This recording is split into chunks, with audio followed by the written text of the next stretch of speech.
very important to be able to take a hint. It's a nail to your front door. Right, got my own stopwatch here. Thanks very much for I'm here to talk about Shivia. And Shivia is an organisation I have known for 7 years now. And, oh yes, I'm going to press the buttons here. There's this great thing, back next. This technology is not going to go wrong. Shivia empowers the poorest to create livelihoods, boost income and inspire permanent change. Permanent change thing is pretty critical. And it operates in West Bengal. Now India is a pretty diverse place. There are lots of states in West Bengal, in India. West Bengal is one of the poorest of them. And Shivia aims to work with the people who are the poorest in West Bengal.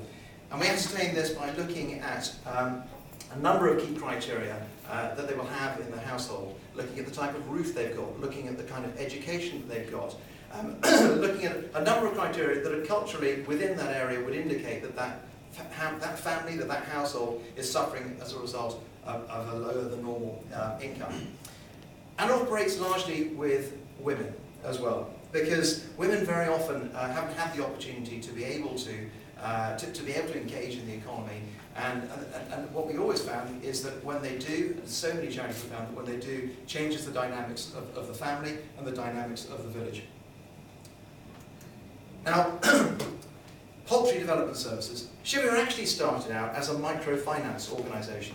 And I, as an entrepreneur, I love the idea of microfinance. I love the idea that you can lend money to people who will become entrepreneurs and off they will go and be successful. But as Shivia discovered, as Ollie discovered over the years, there are a number of problems with that model. One is that very often the money isn't really being used to set up a business. It's often being used for consumer spending. And they might need it, but that isn't a sustainable solution. The other problem is that you lend them money for a business idea, and sometimes their ideas are not very good. I know a lot about that. I hear a lot of ideas that are just not very good. And you can't really help people if the idea is fundamentally a bad one in the first place. The other thing is that with microfinance, one of the critical things is the training that you can give people. And it's incredibly difficult to give training to people when they've come up with 50 different diverse ideas in front of you. So, Ollie had a good think about it and came up with a much better solution. Why don't I think up of a really good business idea that they can adopt, they can take, that will increase their livelihood? And the idea was poultry. Now, why poultry? One is that it's a foodstuff. You make it, you're growing food, you're not merely buying food and reselling it, you're actually creating food. And you take it to the market and you can sell it. And even if the conditions are really, really bad in the market, well, you can eat it. So it just makes absolute perfect common sense. But the great thing is that once you've taught someone how to look after chicks, how to rear chicks, eventually they can get to the point where they're rearing their own chicks and they become entirely self-sustainable. And that's one of the critical things. So the Poultry Development Service basically delivers a toolkit, and the toolkit has 10 little chicks in it. It comes with a vaccine that are pre-vaccinated, with the vaccines and the medicine and the feed to keep them alive for the initial period. And most importantly, what it includes is all the training that they need to learn how to rear those chicks, keep them alive, and ultimately get the eggs out of them, sell those eggs, and then create more chicks. Now, what they found is that it takes sometimes up to 5, 6, 7, 8, 9, 10 toolkits before a family can really get hold of the idea and they're on their own.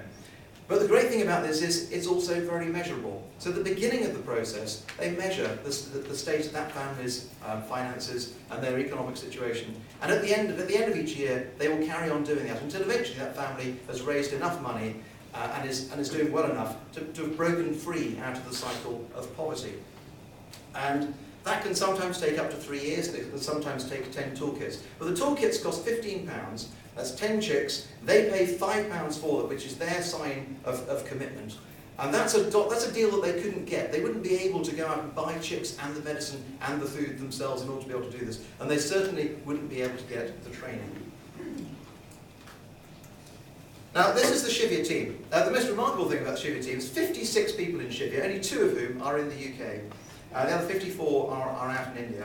And they do all of that on a budget of about £200,000 a year, which is quite remarkable. And with their £200,000, they're helping 1,000 families with roughly 10,000 toolkits a year. That results every year in about 1,000 families breaking free out of the cycle of poverty and getting to the point where they no longer need any help. And that's where the sustainable bit comes in.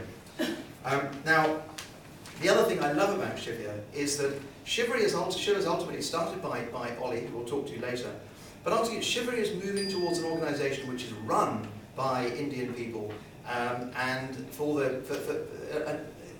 being taken over with a local board. And that's one of the critical things, is local people looking after their own problems. So we hope in 5 years' time there will be no need for the UK organisation. We hope, but there we go. Sabira Begum, I'd like to talk about her. Fantastic example of one of the clients of Shivia. Sabira was a widow. She had 5 daughters, and when her husband died, she had no income whatsoever. She bought 1 toolkit, 2 toolkits. I think eventually after 8 toolkits, she finally really got the hang of things. She now has 50 chickens. She's doing extremely well, no longer needs any help from Shivia. She's got a roadside cafe where she makes a living selling omelettes. She's doing a roaring trade, employs lots of people. Now, not everyone is as successful as Sabira, but the experience of Shivia is that most of the families are. So, what's the target? The target is, we want to raise £8,000.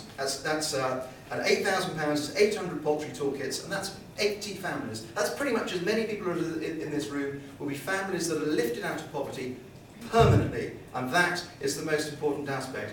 With all the work that Shivia will do over the next 2 or 3 years with those families, they believe that they can lift their standard of living so that they can afford to buy shoes, they can afford to buy education, they can afford healthcare, they can afford all the things that will make their life worthwhile. So, now, don't just say you're out for the fun of it, please. Shivia does wonderful work, and we love your support. Thanks very much.